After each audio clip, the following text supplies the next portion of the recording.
Hey everyone, thanks for clicking on the video. Welcome to Evolve Wellness. I'm Ben, personal trainer, registered dietitian, and coach.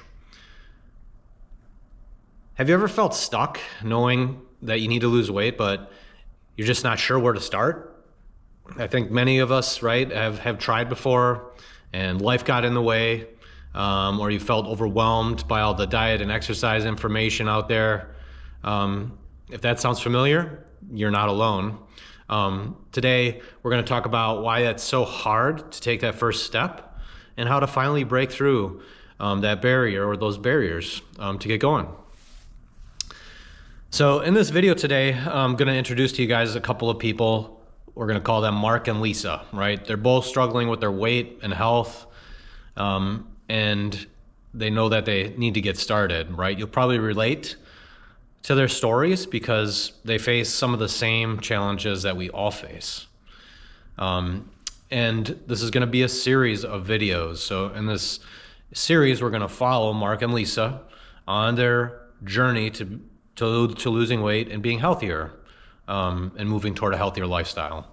Before we dive into Mark and Lisa and their stories, there are steps people go through in the process of change, right? And those are called the stages of change. So when people are making these big changes, right, or it could be small changes, there's certain stages that we go through. So let's just take a quick look at those stages. The stages of change model, otherwise known as the trans-theoretical model, was developed by James Prochaska and Carlo Di Clemente. The model just describes the stages people go through when modifying their behavior, particularly in health-related changes like weight loss or quitting smoking or changing their exercise. I'll put a link in the description. Stages. The first stage is pre-contemplation. This is when you're not even thinking about making a change yet. So chances are you're not here, you wouldn't be watching this video because you're not even thinking about making the change. Second is contemplation. In contemplation, you know you need to change, but you're not sure how or when to start. Our next change is preparation. That's the third stage. You're making a plan here. This is when you're getting ready to take action, and action is the next stage where you're actually making changes and working toward your goal here in the action phase. Then you work and progress to maintenance, and this is just where you've built long-term habits and you're sticking with them.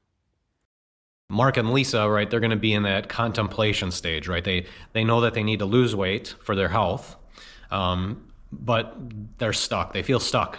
And that's exactly where so many people give up, right? They're stuck and they don't advance, right? They don't know how to advance, or they just feel overwhelmed and can't get past that barrier. So let's introduce Mark and Lisa and their stories. Let's meet Lisa. So Lisa, she's 38 and a single mom. She's a teacher. She's exhausted between all her responsibilities at work and home, and she stress eats at night. She feels like she's stuck in a cycle of bad habits. She's tried diets before, but she always quits. And then we have Mark. Mark is 42. He's married. He's got a couple kids, and he has an office job. Mark just found out he's pre-diabetic. He also has high blood pressure. He's constantly tired, gets out of breath when playing with his kids, and knows he needs to make a change. He's overwhelmed and just doesn't know where to start. We might ask, well, what's stopping them from making changes or taking action, right, to make changes to their life? So let's talk about some of the biggest barriers people face, right, when trying to lose weight. Common barriers. Okay, there's a few of them here. First is fear of failure. Maybe you've tried before and failed.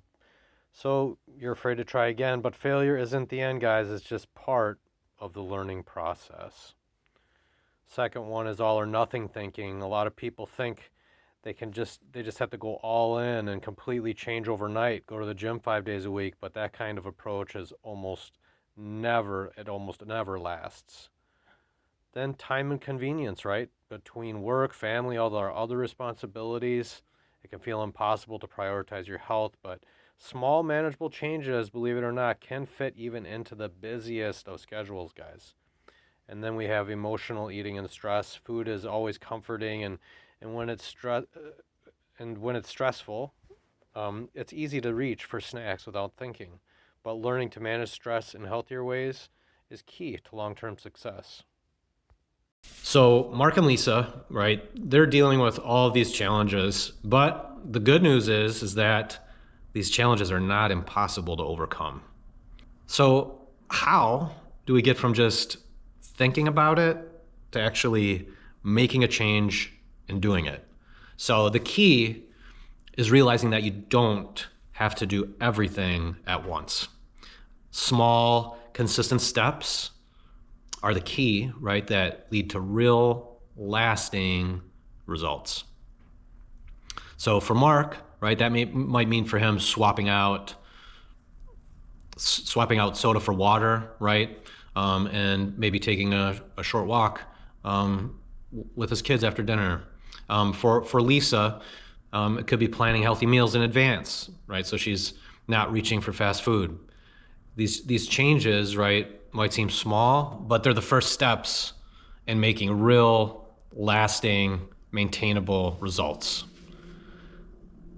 So, in the next video, right, we're going to help Mark and Lisa move into the preparation stage, where they'll create a plan that actually works for their lifestyles. Now, I want to hear from you guys out there, right? Where are you at in your weight loss journey? Are you in a similar spot to Mark and Lisa? Are you thinking about making a change, right? Or have you started taking some action already? Let me know in the comments, right? Let me know in the comments. And if you're ready to take the next step, make sure to subscribe so you don't miss the next video in the series. Thanks for tuning in today, guys. I really appreciate it. Stay strong, stay healthy, and evolve.